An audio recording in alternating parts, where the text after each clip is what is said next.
በጣም የከፋኝ ምክንያቱ ደግሞ ዛሬ ልደቴ ነበር። የዛሬ ዓመት ብር በነበረኝ ጊዜ ከጠዋት ጀምሮ እስከ ማታ ድረስ ሁሉም ዛሬ ልደት ስለሆነ ካልጋበዝን ሲሉኝ ነበር። ሌላው ቀርቶ ጓደኞቼ እንኳን የዛኔ ብሩኬ ማታ እንዴት ነው ፕሮግራሙ? እንደተጠበቀ ነው አይደል? ማይደብራችሁ ከሆነ ዛሬ በጣም ውጥረት ውስጥ ስለሆንኩኝ ለምን ነገ አናደርገው? ኧረ አይሆንም በለው። ኧረ አይሆንም ምን ሆነ ነው እንዴ? ወጪውን እኮ እኛ ነን የምንሸፍነው። በቃ የሌለ ነው ትፍታ ብለን የምንመለሰው።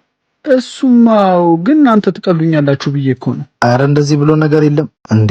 ለኛ ልደት ጊዜ እንዴት ነው ፈታ ብለን የምናሳልፈው? ዛሬ ደግሞ ተረኛ ነው። ስለዚህ አንሰማ። እሺ በቃ ማታ እንደውልሽ። እሺ በቃ ደውልልኝ። እሺ አሁን ላይ ግን እነሱም ሆነ አንድ ሰው የለኝም እና በጣም ይገርማል። ሰዎች የሚከቡ ብር ካለ ብቻ ነው። ሰው በዚህ ደረጃ መድረሱን ሳቅ ከጓደኞቼ ይልቅ የልብ ጓደኛዬ ገንዘብ እንደነበር ነው የተረዳሁት።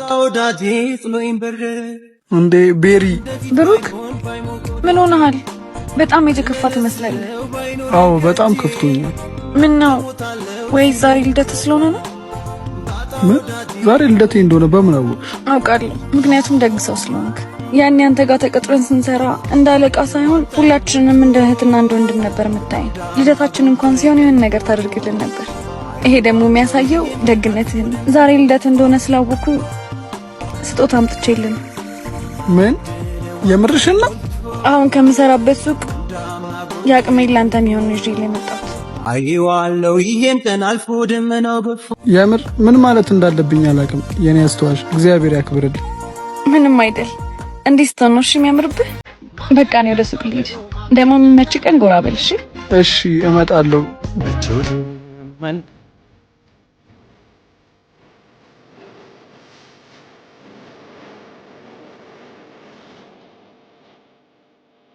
ምንድነው አንተ በዚህ ቆሻሻዋ ልጠርግልኝ ነው? ኧረ ንጹህ ነው። እውራረከኝ እንዴ ንጹህ ነው የምትለኝ? ዝም ብሎ ጫማ አይደለም ብራንድ ጫማ ነው። እንዴ ጓደኛዬ እንዴት በቆሻሻው ውሃ ላንተ ጠርግልሃለሁ? ደግሞ ጓደኛዬ አትበል። የኔና አንተ ጓደኝነት የቆመው ይሄን ስራ የጀመርክ ቀን ነው። አሁንም ቢሆን ሌላ ቦታ ከማስጠርግ አንተ ተጠቀም ብዬ ነው የመጣሁት። ገባ አይደል? እሺ አንድ ቁጥር ያዝ፣ ስልክ ስጠኝ።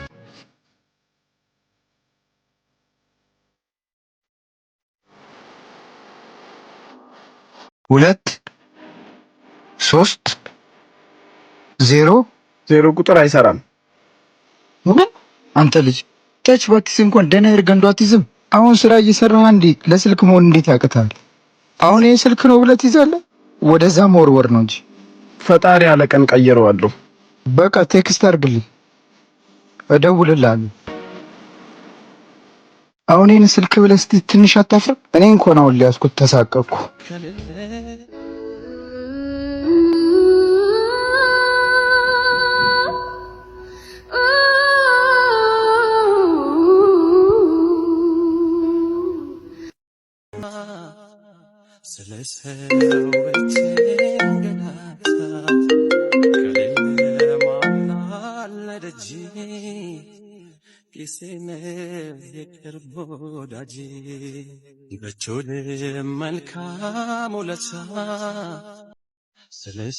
ብሩክ ደፈር በል። ካለበት ችግር አይበልጥም። ግዴታ ብር ያስፈልግሃል። ካልሰረክ ከየትም አታመጣም። የሚያበድርህ እንኳን ማንም የለም። ለዛ አማራጭ የለህም። መስረቅ አለብህ።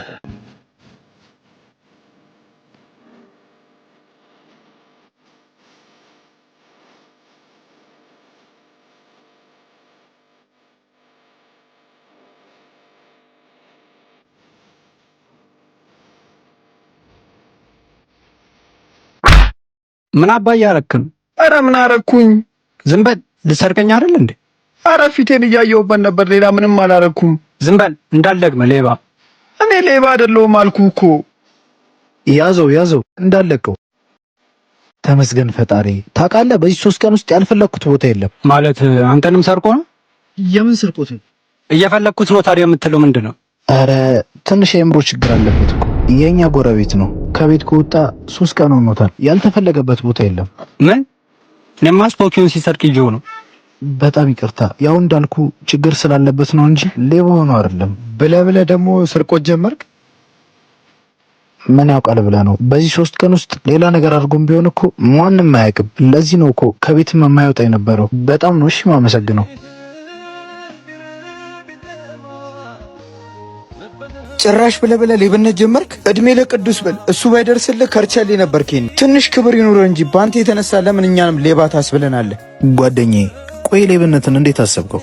ቆይ የፈለገ ቢቸግር የሰው ሀቅ የሰውን በወስደ ነው እንዴ የራስን ችግር የምታስተካክለው?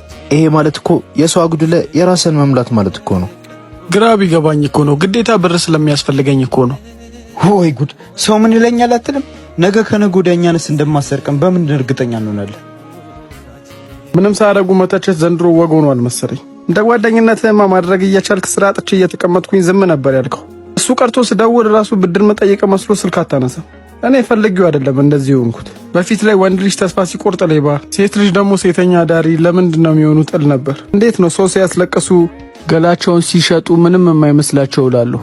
ለካ ወደው አይደለም አማራጫቸው ተስፋ ሲቆርጡ ነው እንደዚህ አይነት ውሳኔ የሚወስኑት። ከዛ ደግሞ አንተ አይምሮን ለመሳት የምትጠጣው የውስኪ ዋጋ ለሌላው ተስፋ ለቆረጠች ህይወት ታለማለማለች። ኳስ ለሚያያት ሳይሆን ለሚጫወታት ነው የምታደክመው። ታምሜ ተኝቼ እንዴት ነው ያላለኝ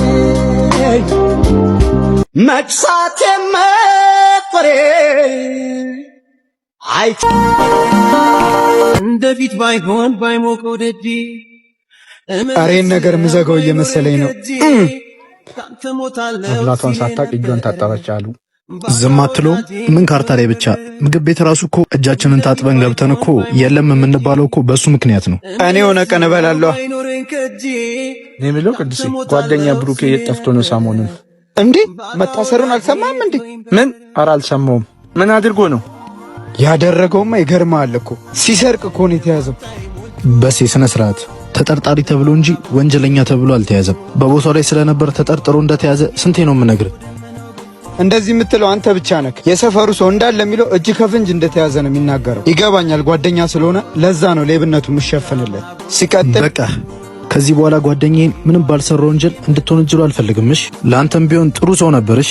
ዛሬ ችግር ላይ ሲወድቅ ወሬውን ቅመም ቀመመ ታወራለህ እንዴ? ጥሩ ነገር አድርጎ ቢሆን በዚህ ልክ አታወራም ነበርሽ። የሚያድም መለወጥ የሚረዳህ እያለ ካልሆነ ከሌለህ የለህ። በጣም የገረመኝ ዛፍ ሲወድቅ መጥረቢያ ይበዛበታል የሚባለው ነገር ጓደኛዬ እዚህ ሰፈር ውስጥ ለሁሉም ጥሩ ሰው ነበር። ዛሬ ግን ችግር ላይ ሲሆን ሁሉም ሰው ነው እንደ መጥረቢያ የሆነበት። ብቻ አምላኬ ጓደኛዬ ምንም እንዳላጠፋ ታውቃለህ። ብቻ ነፃ ብለው እንዲለቁት አድርግልኝ እባክህ አምላኬ። ቅዱሴ እንዴ ብሩኬ፣ እንዴ ጓደኛዬ ነፃ ተባልኩኝ እኮ። ይሄን ማመን ይከብደኛል። ቆይ እንዴት?